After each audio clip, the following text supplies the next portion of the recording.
The massive space station hung in the void between three dying stars. Its silver walls stretched for miles in every direction. This was the home of the Galactic Council, where 12 different alien species met to keep peace in their part of the galaxy. Today, something had gone very wrong. Ambassador Zethkara walked quickly through the long halls. His forearms moved with worry as he carried the urgent report. The tall blue alien had served the Council for 20 years, but he had never seen news this bad. His orange eyes glowed brighter when he was scared, and right now they were burning. Like small suns, the main meeting room was already full when he arrived. 12 different types of beings sat around a huge round table that floated in the air. Some looked like giant insects. Others appeared to be made of living crystal. A few resembled trees with faces. All of them were talking at once, their voices mixing into a loud buzz of fear and anger. Council leader Vexthani stood at the center of the room. She was 10 feet tall and made of blue crystal that sparkled like diamonds. When she was calm, her body gave off a soft, peaceful glow. When she was upset, purple lightning danced across her surface. Right now, she looked like a thunderstorm. "Silence!" Vexthani's voice echoed through the chamber. All 12 species stopped talking at once. "Ambassador Zethkara has brought us important news about the humans of Earth. We will listen." Zethkara stepped forward and placed his hands on the speaking platform. The moment he touched it, images appeared in the air above the table. They showed a small blue planet with white clouds swirling around it. Earth looked peaceful and quiet, but the images that came next told a different story. 3 days ago, our spy ships detected unusual activity on Earth, Zethkara began. The humans have started moving their military forces like never before. Every single one of their armed groups is now working together. They are building weapons and ships faster than we have ever seen. The images changed to show human factories working day and night. Bright lights burned in every window. Smoke rose from tall chimneys. Thousands of workers moved like ants, carrying metal and parts from one place to another. The scene looked like preparation for war. Salandra, the snake-like representative from the Kethmori Empire, raised her long neck. Her scales were dark green, and her yellow eyes were narrow with suspicion. "How many ships are they building?" "Our best count shows at least 50 large vessels," Zethkara replied. "But they are also changing cargo ships into warships. The total number could be much higher." A low growl came from the corner of the room. Thokmar, who looked like a giant bear covered in gray fur, stood up on his back legs. His people, the Ursine Collective, were known for their strength and direct way of speaking. 50 ships is nothing," Thokmar rumbled. "My people have 1,000 warships. Why should we fear these humans?" Zethkara's forearms gestured toward the floating images. Because of this, the pictures changed again. Now they showed something that made even the bravest council members lean back in their chairs. Deep underground, in a place covered by mountains and snow, the humans were building something huge. It looked like a metal ring the size of a city. Strange blue light poured from its center, and the energy readings were off the charts. "They call it Project Starbridge," Zethkara explained. "Our scientists have studied the energy patterns. This device could tear holes in space itself. With this technology, they could travel between star systems in days instead of years." The room fell silent. Every species in the galaxy needed months or years to travel between planets. The idea that humans might have solved this problem was terrifying. Dr. Yelthara, the chief scientist from the Cerebral Dominion, floated forward. Her large brain was visible through her transparent skull, and her 3 eyes blinked rapidly when she was thinking hard. "Show us more data about this Starbridge device." The images shifted to show energy readings and mathematical formulas. The numbers were so high that some of the council members gasped. The device was using more power than some small stars produced. "If they can really travel this fast," Dr. Yelthara said slowly, "they could reach any planet in our territory within 1 standard week. No one would have time to prepare defenses." Fear began to spread through the room like poison. The Galactic Council had kept peace for 300 years by making sure no single species became too powerful. Now it looked like the humans were about to break that balance. Ambassador Quintara from the Ethereal Dominion spoke next. Her voice sounded like wind chimes in a gentle breeze. Perhaps we should try to communicate with them. Ask them about their intentions. We tried, Zethkara replied sadly. They ignore all our messages. Their leaders refuse to meet with our diplomats. They act like we do not exist. This was true, but not for the reasons the Council thought. The humans had never received any alien messages because they did not know how to detect them. Earth's technology was too simple to pick up the Council's advanced communication signals. The humans were not ignoring the aliens on purpose. They simply had no idea that other intelligent life existed. On Earth, things were very different from what the Council imagined. In a small office building in Washington, Admiral Jake Morrison sat at his desk reading reports. The 55-year-old man had gray hair and tired eyes. He had spent his whole life serving in the military, but this job was the hardest he had ever faced. His assistant, Colonel Lisa Bennett, knocked on the door and entered. She was a short woman with brown hair and a serious expression. In her hands she carried a thick folder marked with red letters that said, "Top Secret." "Sir, I have the latest reports from all departments," she said, placing the folder on his desk. "Operation Homecoming is moving forward as planned." Morrison opened the folder and began to read.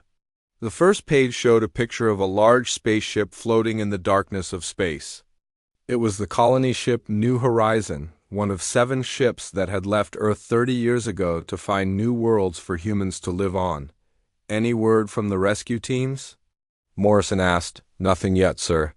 The ships have been silent for 3 years. We do not know if anyone is still alive out there." Morrison closed his eyes and rubbed his forehead. 30 years ago, Earth had been running out of resources. The population was growing too fast, and the planet could not support everyone. 7 brave groups of people had volunteered to leave Earth forever and start new colonies on distant planets. For 27 years, the colony ships had sent regular messages back to Earth. The colonists had found planets and started building new homes. They had children and grew food and seemed to be doing well. Then, 3 years ago, all communication had stopped. "The families deserve to know what happened," Morrison said quietly. "Those people are heroes. They left everything behind to give humanity a future among the stars." "Yes, sir?" "The rescue fleet will be ready to launch in 2 days." Morrison looked at another page in the folder. It showed Dr. Alex Turner, the brilliant scientist who had spent 5 years creating the faster-than-light drive that would make the rescue mission possible. The man looked tired but determined. "Dr. Turner's Starbridge drive is our only hope," Morrison said. "Without it, the rescue ships would take decades to reach the colonies. By then, it would be too late." Far above Earth, hidden in the shadow of the moon, a small alien ship watched and recorded everything. The ship's captain, Commander Thelanara, had been observing human activity for weeks. She saw the military preparations and the energy readings from the Starbridge device, but she could not understand the human language well enough to know what they were really planning. "Command, this is Observation Post 7, she spoke into her communicator. "Human activity continues to increase. They appear to be preparing for a major military operation." Back in the council chamber, the debate was getting louder. Some members wanted to attack Earth before the humans could launch their invasion. Others thought they should try to find allies to help them fight. A few believed they should simply run away and hide. Vexthani raised her crystal hand for silence. "We will vote. All in favor of immediate military action against Earth, indicate now." 7 of the 12 representatives raised their hands or appendages. It was not enough for the council to declare war, but it was close. "The motion fails," Vexthani announced. "But we will continue to monitor the situation. If the humans launch their fleet, we will reconsider." None of them realized that humanity's greatest strength was not their new technology or their military power. It was their refusal to abandon their own people, even when it seemed impossible to save them. The invasion that terrified the Council was actually a rescue mission driven by love and loyalty. The misunderstanding that would change the galaxy forever had begun. The next morning brought more bad news to the Galactic Council. Ambassador Zethkara stood before the emergency session with his forearms shaking. The report in his hands contained information that would terrify every species in the galaxy. Honored Council members, he began, his voice tight with fear, our spy ships have detected something worse than we imagined. The humans have activated their Starbridge device. The energy output is beyond anything we have ever recorded. The floating images above the table showed the underground facility on Earth. The massive metal ring was now glowing with bright blue light. Lightning danced across its surface, and the air around it seemed to bend and twist. The readings showed power levels that could destroy entire moons. Salandra coiled her long body into a tight spiral. Her yellow eyes were wide with panic. They could use that weapon to crack planets in half. My homeworld would be defenseless against such power. It gets worse, Zethkara continued. They are loading their ships with supplies and equipment. Our analysts believe they are preparing to leave Earth within days. Thokmar slammed his massive paw on the table. Then we must strike first. Send word to all our fleets. We cannot let them reach our worlds. Council leader Vexthania's crystal body pulsed with purple lightning. Her normally calm voice carried a note of desperation. How long do we have? If they launch tomorrow, they could reach the nearest inhabited system in less than 1 week. Zethkara replied, no species has ever achieved such speed. Dr. Yelthara floated forward, her 3 eyes blinking rapidly. We need more information. Send additional spy ships to Earth. I want to know everything about their technology and their plans. On Earth, none of the humans knew they were being watched. Deep in the Colorado mountains, Dr. Alex Turner worked in his laboratory 18 hours a day. The brilliant scientist had bags under his eyes, and his brown hair was messy from constantly running his hands through it. He had not slept properly in weeks. His assistant, Dr. Rachel Moore, entered the lab carrying 2 cups of coffee. She was a young woman with red hair and a worried expression. Alex, you need to rest. You have been working for 3 days straight. Turner looked up from his computer screen, which showed hundreds of complex equations and diagrams. I cannot. Rest, Rachel. 700 people are counting on us. If the Starbridge drive fails, they will die in the cold darkness of space. But if you collapse from exhaustion, the drive will never work at all, Rachel replied gently. Let me take over for a few hours. Turner shook his head and turned back to his work. We are so close to solving the final power problem. The quantum field generators are working perfectly, but we need to boost the energy output by another 20%. What Turner did not know was that his Starbridge drive was already more powerful than anything the Galactic Council had ever built. The extra power he was trying to create would make it 10 times stronger than necessary. His dedication to saving the lost colonists was pushing human technology far beyond what anyone thought possible. In another part of the facility, engineers worked around the clock to prepare the rescue fleet. The lead engineer, Steve Parker, supervised the installation of the new faster-than-light drives on 50 different ships.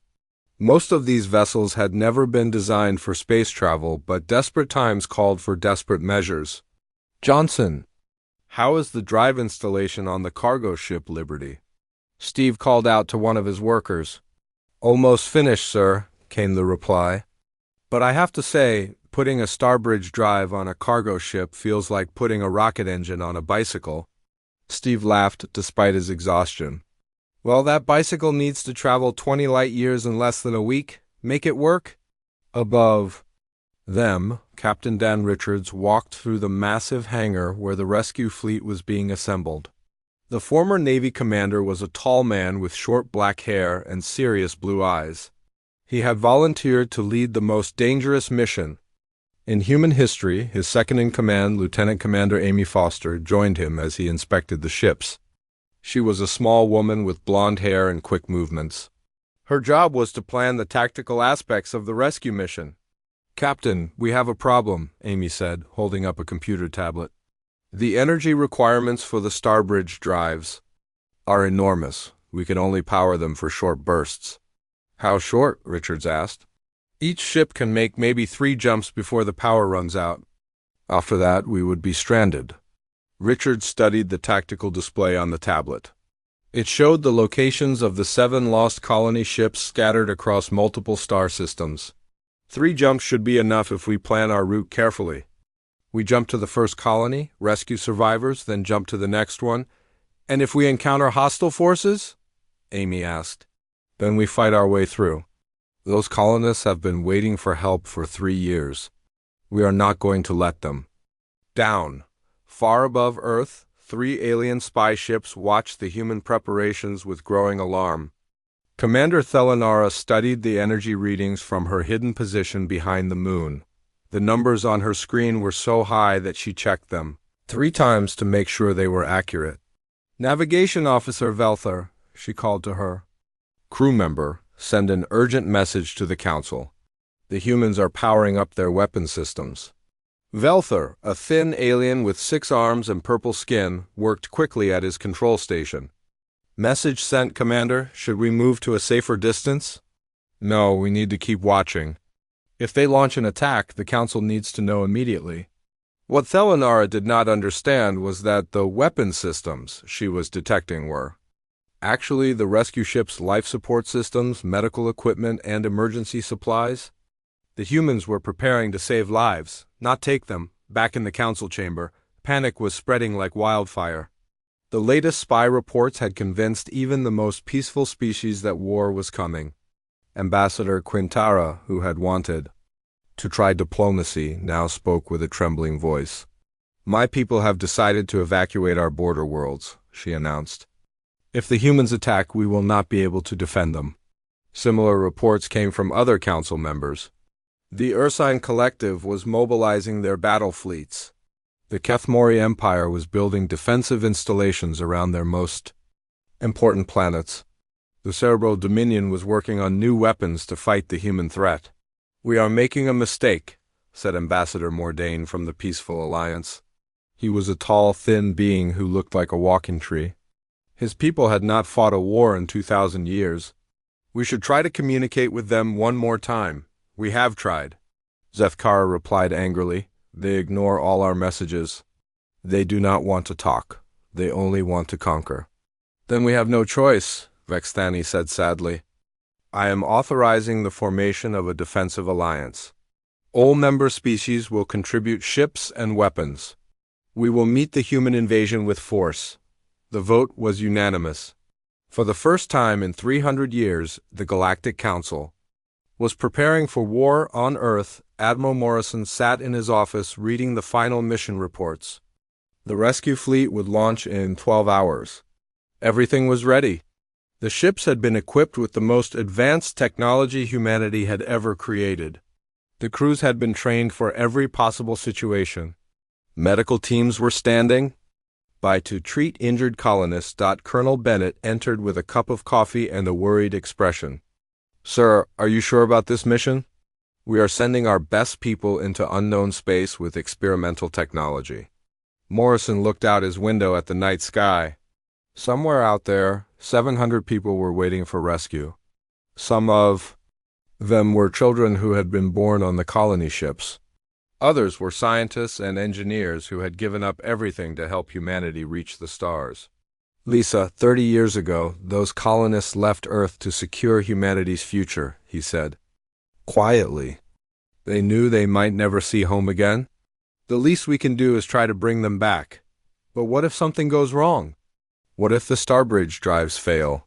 What if we lose the entire rescue fleet? Morrison turned back to his desk and picked up a photograph. It showed the crew of the colony ship New Horizon on the day they left Earth. They were smiling and waving at the camera, excited about their great adventure. Then we will have died trying to save our own people, he replied. That is what makes us human. In the Colorado mountains, Dr. Turner made the final adjustments to the Starbridge drive. The massive device hummed with power, ready to tear holes. In space itself, Turner did not know that this technology would revolutionize galactic travel. He only knew that it was the key to bringing the colonists home. "Rachel, initiate the final power sequence," he called out. "Initiating now," she replied. "All systems are green." "The drive is ready for operation." Turner allowed himself a small smile. After 5 years of work, humanity was finally ready to travel to the stars. The rescue mission would launch at dawn. High above Earth, the alien spy ships detected the massive energy surge from the Starbridge device. To them, it looked like the humans were charging their ultimate weapon. Commander Thelanara sent one last, urgent message to the Council. "The humans are about to launch their attack. All ships are powered up and ready. May the stars have mercy on us all." Neither side realized that this was not the beginning of a war. It was the start of the greatest rescue mission in human history. The sun was just beginning to rise over the Colorado mountains when the first alarm rang through the launch facility. Dr. Alex Turner had been awake all night, running final checks on the Starbridge drive system. His hands shook slightly as he pressed the activation button. "All stations, this is Control," his voice echoed through the speakers. "We are beginning launch sequence for Operation Homecoming. All personnel to your positions." Throughout the facility, hundreds of people moved, with practiced efficiency. Engineers checked their equipment one last time. Medical teams loaded supplies onto the rescue ships. Communication officers tested their long-range systems.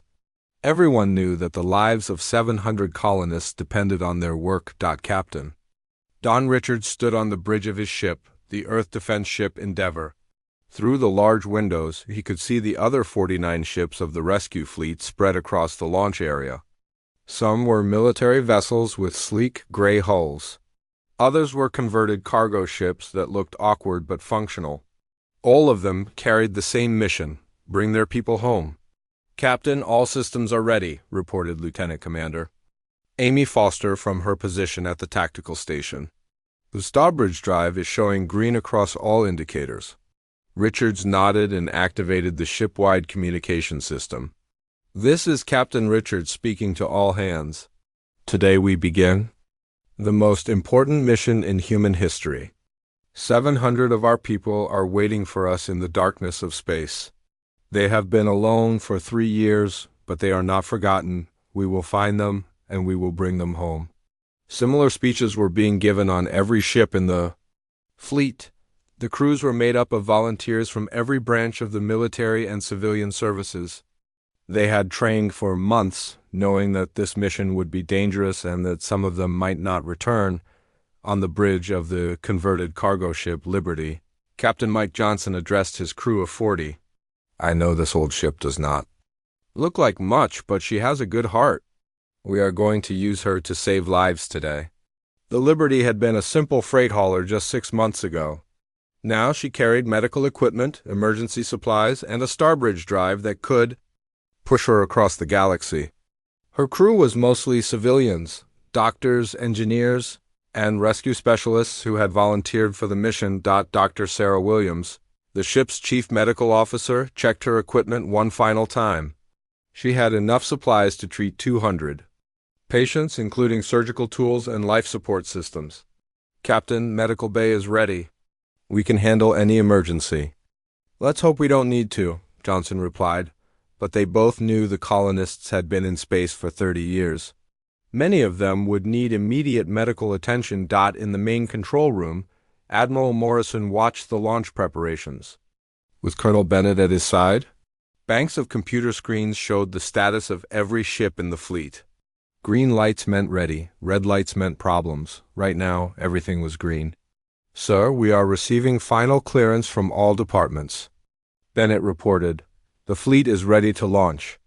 Morrison picked up his communication device. "Dr. Turner, this is Admiral Morrison. Are we ready to activate the Starbridge drive?" Turner's voice came back immediately. "Ready when you are, Admiral. The drive is operating at full power." "Then let's bring our people home." "Launch authorization is granted," the words echoed through every ship in the fleet. Captains gave orders to their crews. Engineers started final power sequences. Navigation officers plotted courses to distant star systems. The greatest rescue mission in human history was about to begin. On the Endeavour, Lieutenant Sam Parker worked at the navigation station. The young officer had spent weeks calculating the exact route they would need to take. "Captain, I have plotted our course to the Kepler 442 system. That's where the New Horizons sent her last transmission." "How long will it take us to get there?" Richards asked. "At Starbridge velocity, approximately 6 hours, sir." 6 hours to travel 23 light years. The journey would have taken 30 years using old technology. The Starbridge drive was humanity's greatest achievement, and they were using it to save lives. "All ships, this is Endeavour," Richards announced over the fleet communication system. "Prepare for Starbridge activation. We launch in 60 seconds. Across the fleet, crews strapped themselves into their seats. The Starbridge drive created incredible forces that could throw people around like toys. Everyone had been warned about what to expect, but none of them had ever experienced faster-than-light travel before. 30 seconds, Parker announced. In the Colorado facility, Dr. Turner watched the power readings climb to maximum. The massive underground ring was glowing so brightly that it hurt to look at directly. The air itself seemed to vibrate with energy. 10 seconds, Turner called out. 5.4.3.2. Activate.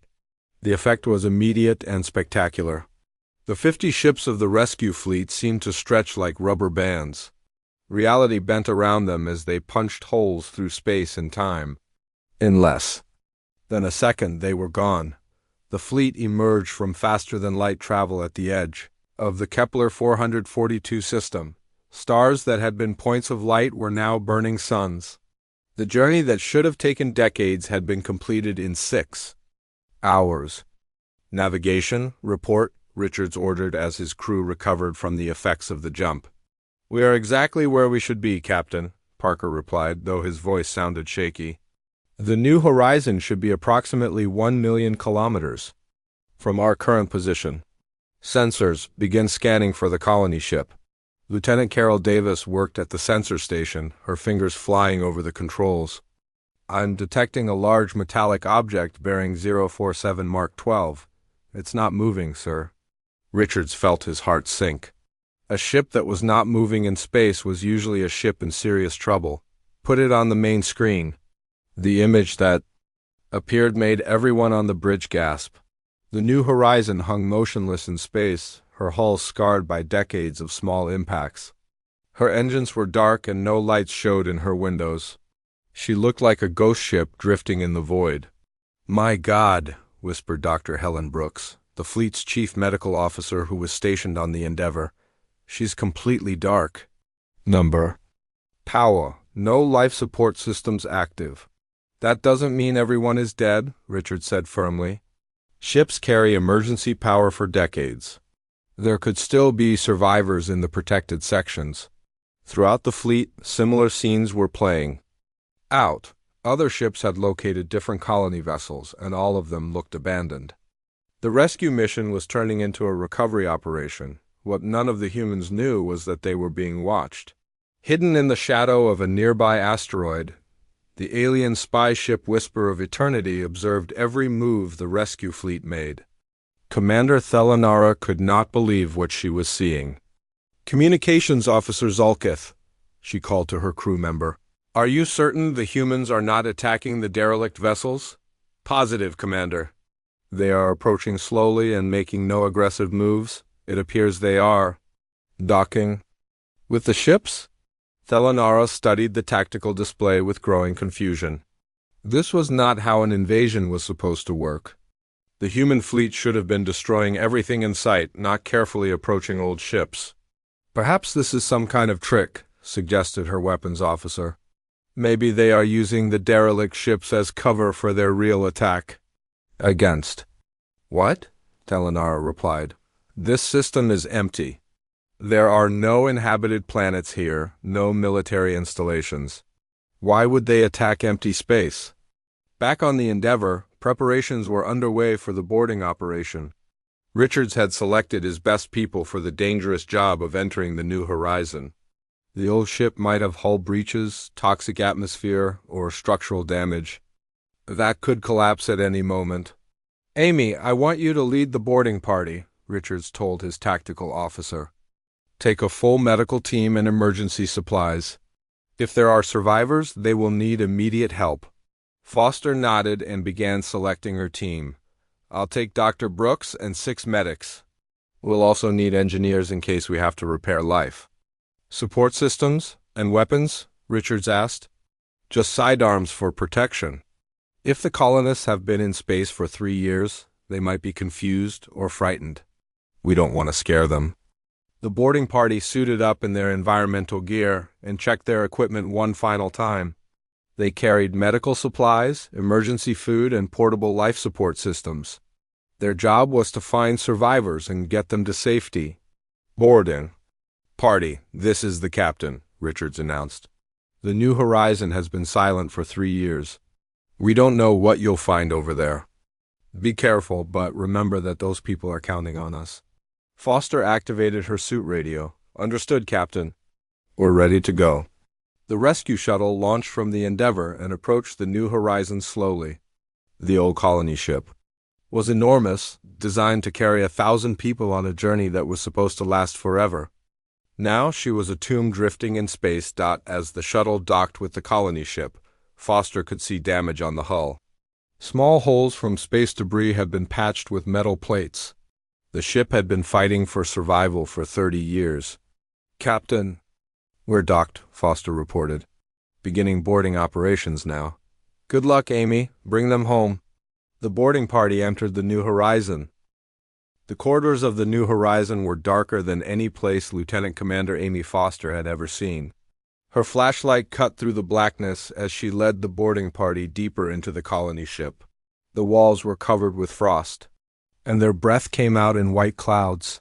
Dr. Brooks, how cold is it in here? Foster asked through her radio. About 10 degrees below freezing, the medical officer replied. The emergency heating system is barely working. Anyone still alive in here has been living in Arctic conditions for months. Behind them, Engineer Tom Wilson studied the ship's power systems with his portable scanner. The readings were not good. Commander, this ship is running on emergency. Power only, life support is at minimum levels. They've been stretching their resources as far as possible. Foster felt a mixture of admiration and sadness. The colonists had been fighting for survival with almost no resources. Every day they stayed alive was a victory against impossible odds. Heat signatures are getting stronger, Dr. Brooks announced. There are definitely people alive in the emergency shelter areas, at least 30, maybe more.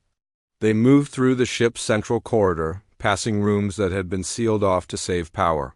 Foster could see personal belongings through the windows, family photos, children's toys, books, and clothing. These had been people's homes for 30 years. The emergency shelter was located in the deepest part of the ship, where the hull was thickest and the radiation shielding was strongest. When Foster reached the heavy door, she could hear voices on the other side. Weak voices, but human voices. This is Lieutenant Commander Foster of the Earth Rescue Fleet, she called through the door. Can anyone hear me? The voices on the other side went silent. Then Foster heard footsteps and the sound of multiple locks being opened. The door swung inward, revealing a thin man with gray hair and tired eyes. He was wearing 3 layers of clothing and his hands were shaking. Earth? The man whispered. Did you say Earth? Yes, sir. We've come to take you home. The man's legs gave out and he fell to his knees. Tears streamed down his face as he looked up at Foster and her team. My name is Dr. George Maxwell. I'm the leader of the New Horizon colony. We thought everyone had forgotten about us. Dr. Brooks immediately knelt beside Maxwell and began checking his vital signs. Sir, when did you last have a proper meal? I don't remember, Maxwell replied weakly. We've been rationing food for so long, the children get most of what we have left. Foster looked past Maxwell into the emergency shelter. What she saw broke her heart.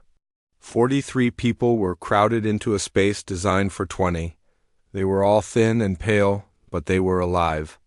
Some were elderly colonists who had been middle-aged when they left Earth. Others were younger people who had been born during the journey. 12 were children under the age of 15. "How long have you been living like this?" Foster asked. 3 years, Maxwell replied. "Our main power plant failed. We lost most of our life support systems. We sealed ourselves into this section and have been surviving on emergency supplies ever since." One of the children, a girl about 10 years old, tugged on Dr. Brooks's sleeve. "Are you really from Earth?" "My grandmother told me stories about Earth, but I thought it was just a fairy tale." Brooks smiled and knelt down to the child's level. "Earth is very real, sweetheart, and we're going to take you there to see it." The rescue operation began immediately. Dr. Brooks and her medical team started, treating the most seriously ill colonists. Many were suffering from malnutrition and cold exposure. Some had injuries that had not healed, properly due to lack of medical supplies. Foster activated her radio to contact Captain Richards. "Captain, we have 43 survivors. All are alive, but most need immediate medical attention." "Outstanding work, Amy," Richards replied. "Get them to the medical bay as quickly as possible. How are they doing?" "They're weak but in good spirits. Sir, these people have been living in conditions that would break most humans. They never gave up hope." What Foster and her team did not know was that every word of their conversation was being monitored by the alien spy ship. Commander Thelanara sat in her command chair, listening to the translated human communications with growing amazement. "Communications officer, are you certain the translation is accurate?" she asked. "Yes, Commander. The humans are conducting a rescue operation. They are saving their own people from disabled ships." Thelanara stared at the tactical display showing the human fleet. Instead of an invasion force, she was watching the largest rescue mission she had ever seen. "How many ships are involved in this operation?" 50 vessels, all working to locate and evacuate survivors from multiple locations. "And their military strength?" "Unknown, Commander. They appear to be focusing entirely on rescue operations. No weapons have been deployed."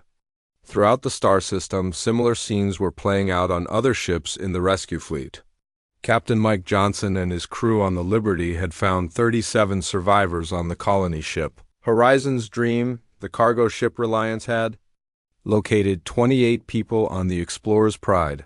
Every colony ship they found had the same story: systems failures, dwindling supplies, and people who refused to give up. On the bridge of the Endeavor, Captain Richards coordinated the rescue operations while Dr. Helen Brooks supervised medical treatment in the ship's expanded medical bay. The survivors from the New Horizon were receiving their first proper medical care in years. "Dr. Brooks, what's the condition of the survivors?" Richards asked during a brief break between operations. "Malnutrition, vitamin deficiencies, some minor injuries, but nothing we can't treat," Brooks replied. "Captain, what these people have endured is remarkable. They've been living on minimal rations for 3 years, but they kept everyone alive." "They're heroes," Richards said simply. "Every one of them." Dr. Maxwell, now wearing clean clothes and having eaten his first full meal in months, sat with Foster in the ship's briefing room. The colony leader was still weak, but his mind was sharp. "Commander, I need to tell you about the other colonies," Maxwell said urgently. "Before our communications failed, we were in contact with 6 other colony ships. They were all having similar problems with system failures and supply shortages." "We're already searching for them," Foster assured him. "Our fleet has split up to cover all the known colony locations." "Thank God," Maxwell whispered. "There are children on those ships. Families who have never seen Earth. They deserve a chance at life." Foster studied the man across from her. Despite everything he had been through, his first concern was for other people. "Dr. Maxwell, why didn't your group consider abandoning the ship?" "You could have used the escape pods to try to reach a habitable planet," Maxwell smiled sadly. "The escape pods could only carry a few people, and the nearest planet was still years away. We decided that if we were going to die, we would die together. No one gets left behind." Those words sent chills down Foster's spine. No one gets left behind. It was the unofficial motto of the rescue mission, and apparently it was also the philosophy that had kept the colonists alive on the alien spy ship. Commander Thelanara was composing the most important report of her career. Galactic Council Command, this is Observer Ship 7. The human fleet is not conducting an invasion. Repeat, this is not an invasion. They are rescuing their own people from disabled colony ships. Her communications officer looked up from his station. Commander, should I send this as an emergency priority message? Yes, and mark it for immediate delivery to all council members. This changes everything. The message would take several hours to reach the council station, where the assembled representatives were still preparing for war. Ambassador Zefkara was coordinating the deployment of battle fleets from 12 different species. The largest military force in galactic history was being assembled to fight an enemy that did not exist, back on the New Horizon. The last of the survivors were being evacuated to the rescue ships. Foster stood in the empty emergency shelter where 43 people had lived for 3 years. Personal belongings were scattered around the room, handmade toys, books that had been read 100 times, and photos of family members both living and dead. One photo caught her attention. It showed a group of children playing in a makeshift classroom. Despite their desperate situation, the adults had continued to educate the children. They had maintained hope for a future they might never see. Commander, we're ready to depart. Dr. Brooks announced over the radio. Foster took one last look around the shelter and then headed for the airlock. The New Horizon would be left behind, but her people were going home. As the rescue fleet prepared to jump to the next colony location, Captain Richards addressed all ships over the communication system. All vessels, this is Endeavor. Phase 1 of Operation Homecoming is complete. We have successfully evacuated 43 survivors from the New Horizon. Medical reports indicate all survivors will make full recoveries. Cheers echoed through every ship in the fleet. The first part of their mission had been a success, but there were still 6 more colony ships to find. 6 more groups of people who had been waiting 3 years for rescue. All ships prepare for jump to the Beta Centauri system, Richards announced. The colony ship Star Voyager was last reported in that area. Let's go bring them home. The rescue fleet activated. The emergency session of the Galactic Council was in complete chaos. Representatives from 12 species argued loudly while battle fleets moved toward Earth's solar system. Ambassador Zefkara stood at the central podium, his forearms waving frantically as he tried to maintain order. Silence. Council leader Vexthani commanded, her crystal body flashing with angry purple light. We will hear the report from Observer Ship 7. The massive chamber fell quiet as Commander Thelanara's image appeared in the center of the room. The alien commander looked tired but determined. She had traveled at maximum speed for 18 hours to deliver her report in person. Honored council members, Thelanara began, I must inform you that our intelligence about the humans was completely wrong. They are not conducting an invasion. They are conducting the largest rescue mission I have ever witnessed. A stunned silence filled the chamber. Then everyone started talking at once. Salandra uncoiled her long body and hissed in disbelief. Impossible. Our spy reports clearly showed military preparations. The military preparations were real, Thelanara replied calmly, but they were not for conquest. The humans were mobilizing to save their own people who had been stranded in space for 3 years. Dr. Yelthara floated forward, her 3 eyes blinking rapidly. Explain this rescue mission. How many of their people were in danger? Approximately 700 colonists spread across 7 different ships in multiple star systems, Thelanara answered. The humans built their fastest ships and their most advanced technology to reach these stranded colonies before the survivors died. Thokmar slammed his massive paw on the table. 700 people? They mobilized their entire space fleet for 700 people? Yes, Thelanara said simply, and they succeeded. I watched them evacuate survivors who had been living in conditions that would kill most species. The humans never considered abandoning their people, even when the mission seemed impossible. Council leader Vexthania's crystal form had stopped flashing. She now glowed with a soft, thoughtful light. Commander, are you certain about these observations? This changes everything. I am completely certain, leader. I have video recordings of the rescue operations. The humans showed courage, compassion, and dedication that I have never seen before. Meanwhile, the human rescue fleet was completing their mission. Over the past week, they had located all 7 colony ships and evacuated every survivor. Captain Richards stood on the bridge of the Endeavor, watching as the last rescue shuttle returned from the colony ship Pioneer's Hope. Captain, all survivors are aboard, reported Lieutenant Commander Foster. Final count is 847 people rescued from 7 different ships. Richards felt a wave of pride wash over him. When the mission began, they had hoped to find 700 survivors. Instead, they had found more people than expected. Some children had been born during the 3 years of silence, and a few colonists had been missed in the original counts. Amy, what's the condition of the survivors? Medical teams report that all survivors will make full recoveries. Some need extended treatment for malnutrition and cold exposure, but everyone is going to be fine. Dr. Helen Brooks entered the bridge carrying a tablet with medical reports. Captain, I wanted to give you the final medical summary. These people have been through incredible hardships, but their spirits are unbroken. Richard studied the reports. Dr. Brooks, in your professional opinion, what kept them alive? Hope, she replied without hesitation. They never stopped believing that someone would come for them. And they took care of each other. The strong helped the weak. The healthy helped the sick. I've never seen anything like it. In the medical bay, Dr. George Maxwell sat with a group of children who had been born on the colony ships.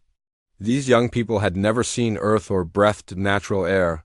To them, the rescue ships were like magic.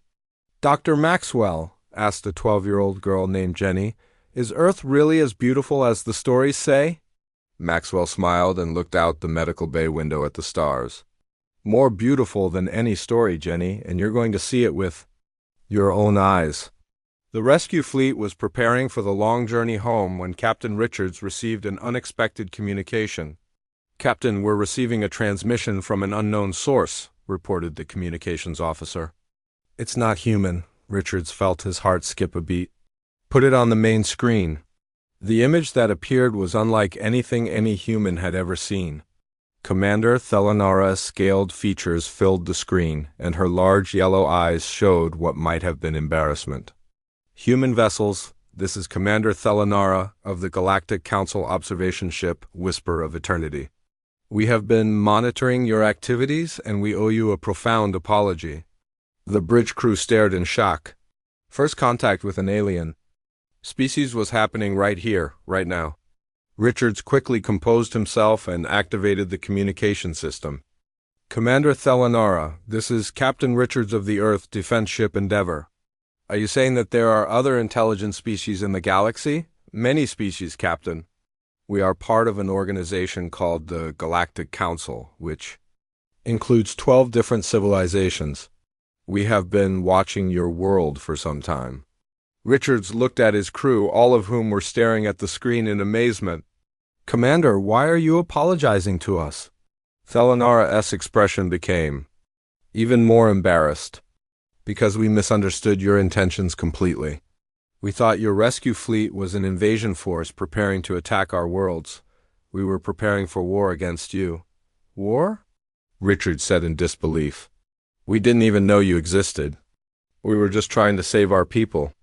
That is exactly what makes this so remarkable, Thelanara replied. You mobilized your most advanced technology and your bravest people to save a few hundred colonists. Most species would have considered them an acceptable loss. Dr. Brooks, who had been listening from the back of the bridge, stepped forward. Commander, may I ask a question? Of course, Doctor. How many species in your Galactic Council would have attempted a rescue mission like ours? Thelanara was quiet for a long moment. Honestly? Probably none of them. The cost and risk would be considered too high for such a small number of people. Richards felt a surge of pride in his species. Commander, for humans, there is no such thing as an acceptable loss when it comes to our own people. We leave no one behind. I am beginning to understand that, Captain. The Galactic Council would very much like to meet with your leaders. We believe humanity might bring a valuable perspective to our organization. Back in the council chamber, the debate was finally winding down. The battle fleets had been recalled, and the representatives were discussing this remarkable turn of events. Ambassador Mordain from the Peaceful Alliance spoke first. For 2,000 years, my people have avoided conflict by running away from problems. These humans flew directly into danger to save their own. Perhaps we could learn from them. Doctor? Yalthara's three eyes were wide with scientific curiosity. Their faster-than-light technology is also remarkable. They achieved in 5 years what took us centuries to develop. Salandra coiled thoughtfully. If they are this dedicated to saving their own people, imagine how they might help other species in crisis. Council leader Vexthani raised her crystal hand for attention. The question before us is simple. Do we invite humanity to join the Galactic Council? The vote was unanimous. For the first time in the Council's history, all 12 species agreed completely. On Earth, Admiral Morrison sat in his office reading the first reports from the rescue fleet. The mission had been a complete success, but the discovery of alien life would change everything. Colonel Bennett entered with a communication device. Sir, we're receiving a priority message from Captain Richards. You're going to want to hear this. Morrison activated the device and listened as Richards described the contact with Commander Thelanara. When the report was finished, Morrison sat back in his chair and smiled. Lisa, do you realize what this means? That we're not alone in the universe, sir? More than that. It means humanity has made its first impression on the galaxy. And apparently we made a good one. The rescue fleet arrived at Earth 3 days later to a hero's welcome. The 847 survivors were reunited with families they had not seen in 30 years. Children born in space took their first steps on solid ground. Elderly colonists who thought they would die among the stars instead died peacefully in their homebeds years later, but the most important result of Operation Homecoming was not the lives saved. It was the revelation that humanity possessed something rare in the galaxy, an unwillingness to abandon their own people regardless of the cost. Dr. Alex Turner stood in his laboratory, looking at the Starbridge drive that had made the rescue possible. Dr. Rachel Moore joined him, carrying reports about humanity's invitation to join the Galactic Council. Alex, they want us to share our technology with the other species, she said. Turner nodded. And we'll do it gladly. After all, technology should be used to save lives, not take them. Do you think the other species will understand humans? Turner smiled as he watched news reports of the returning colonists hugging their families. Rachel, I think we're going to teach the galaxy what it really means to be human. The Galactic Council had expected to fight a war,